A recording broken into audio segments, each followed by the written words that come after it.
Na Alemanha, um líder geralmente sai do noticiário quando deixa o poder. É o caso da Angela Merkel, que comandou o país por 16 anos e já foi a mulher mais poderosa do mundo. Hoje, praticamente não se ouve falar dela. Mas tem um que não sai das manchetes: o ex-chanceler federal Gerhard Schröder. O motivo é a estreita relação dele com Vladimir Putin e oligarcas russos.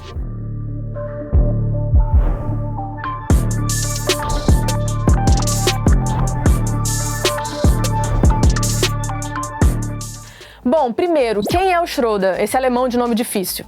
O Schröder é do Partido Social Democrata, o SPD, a mesma legenda de centro-esquerda do atual chanceler federal alemão, Olaf Scholz. Ele foi chanceler de 98 a 2005, quando foi sucedido pela Merkel. À frente da Alemanha, o Schröder liderou um governo de coalizão com o Partido Verde. Uma das marcas do governo dele foi a chamada Agenda 2010, um conjunto de reformas sociais e trabalhistas que até hoje é um tema polêmico no país.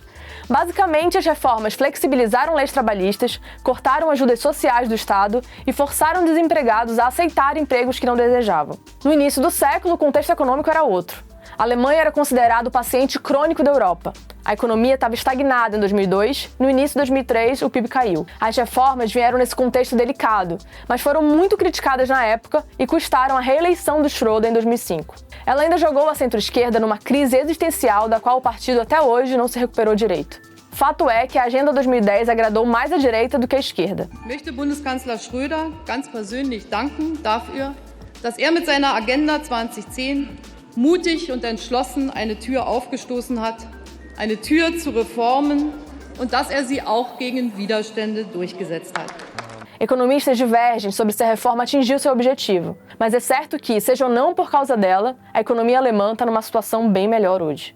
Bom, isso tudo foi na política interna. Na externa, o Schröder ficou marcado por dar continuidade à aproximação da Alemanha com a Rússia. Até aí tudo bem, porque imperava em praticamente todo o espectro político alemão a ideia de que a Rússia deveria ser integrada de alguma forma à Europa. Era a crença, apoiada também pela imprensa e a poderosa indústria, de que a Alemanha estaria mais segura com uma Rússia atrelada ao comércio alemão. Em outras palavras, ao mesmo tempo em que o risco de guerra na Europa caía, os alemães lucravam com um parceiro gigante e emergente. Ou seja, o Schröder não estava sozinho nessa simpatia pela Rússia, mas ele acabou se tornando uma espécie de símbolo dessa complicada relação. Uma relação que ele até hoje evita criticar e com a qual ele lucrou muito pessoalmente quando deixou o governo. Tudo se desenhou com a chamada Ostpolitik alemã, ou política para o leste, que foi a estratégia de aproximação empregada pelo chanceler federal Willy Brandt, também do SPD, na década de 70. A política provocou um degelo nas relações da Rússia Ocidental com a União Soviética e a Polônia, e mais tarde também com a Alemanha Oriental. A ideia por trás da Ostpolitik era de que as relações estremecidas entre a Alemanha Ocidental e o bloco comunista não mudariam apenas com mais hostilidade e opressão. E o Schröder deu continuidade a isso. Na Rússia, o social-democrata alemão é enaltecido como o salvador da Europa. Foi ele, em seus últimos dias de governo em 2005, que autorizou a concessão de uma garantia bilionária que facilitou a construção do Nord Stream. O Nord Stream é um gasoduto submarino que liga a Rússia diretamente à Alemanha. Ele permite que Moscou venda energia para a Europa, contornando países potencialmente problemáticos para o Kremlin, como a Ucrânia e a Polônia. Para alguns estrategistas, isso aumenta o poder de pressão da Rússia sobre esses países. Mas abrindo um parêntese aqui, a verdade é que não parou com Schröder. O processo de integração da Rússia continuou com ele fora do poder, e de forma bastante controversa. Em 2008, por exemplo, a Merkel bloqueou a adesão da Ucrânia à OTAN, numa tentativa de não provocar a Rússia. O governo democrata cristão também se recusou a entregar armas à Ucrânia após a anexação russa da Crimeia em 2014, e ainda aprovou um segundo gasoduto, o Nord Stream 2, pouco tempo depois.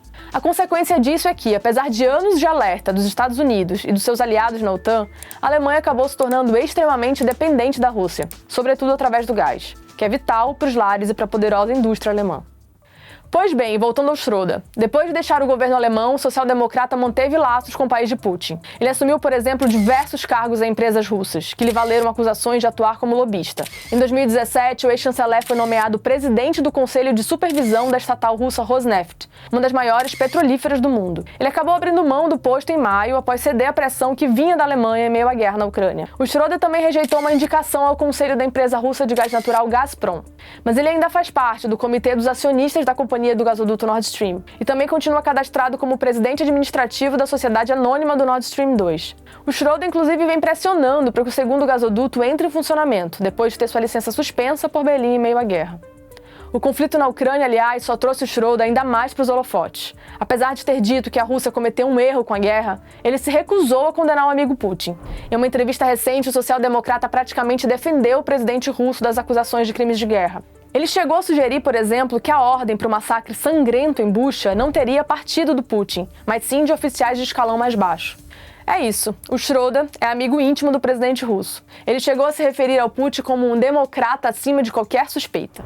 Em 2014, em plena crise na Crimeia, o alemão foi criticado por ir até São Petersburgo festejar o aniversário de 70 anos do Putin. Mais recentemente, já com a guerra em curso, o Schroeder foi acusado de soar como um porta-voz pessoal do líder russo. Em entrevista após uma visita a Moscou, ele afirmou que o Putin até estaria interessado em dar fim à guerra, mas isso não era tão fácil assim. O Schroeder já foi diversas vezes à Rússia, inclusive durante o conflito. Bom, tudo isso tem levado à derrocada do ex-chanceler alemão, que se vê cada vez mais isolado. Em maio, o parlamento da Alemanha decidiu remover uma série de privilégios que o Schroeder tinha direito como ex-chefe de governo. O motivo foi a então recusa do político em cortar seus laços financeiros com empresas russas. O Parlamento Europeu, inclusive, chegou a encaminhar uma resolução para pedir que o Schroeder seja alvo de sanções caso não rompa suas relações com a Rússia. A situação do ex-chanceler dentro do seu próprio partido também ficou em xeque. Após o início da guerra, o SPD recebeu uma série de pedidos de partidários para que o Schroeder seja expulso da legenda. As críticas são as mesmas: laços estreitos com o Kremlin e com o setor de energia russo. Mas, pelo menos por hora, ele se mantém no partido. A Deutsche Welle é a rede internacional de notícias da Alemanha. Para mais vídeos como esse, se inscreva no nosso canal.